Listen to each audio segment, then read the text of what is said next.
The next movement that we're going to go over is a kettlebell bottom up carry. This is similar to, you can do these simple variations with a farmer carry.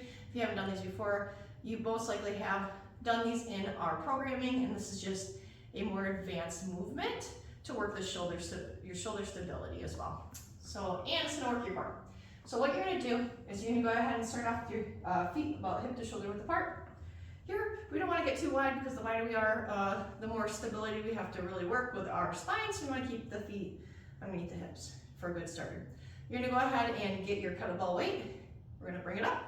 You can also do this with dumbbells as well, but the whole idea is to have the load at the top, the ball at the top, so you really have to stabilize the shoulders.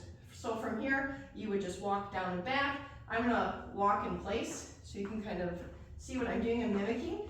What we don't want is we don't want the elbows to flare out while we're doing this or the dumbbells to fall. So we really just want to make sure the knuckles are locked at the top just like we're punching through. We're also keeping the wrist nice and stable. We're not letting it break or bend when we're trying to do this movement.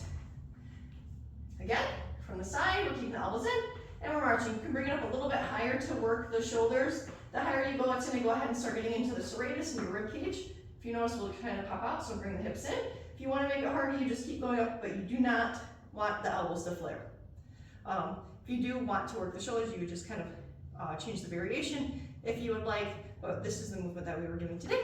So this is a bottom up carry, and you're really trying to focus on keeping those kettlebells nice and stable when you're walking.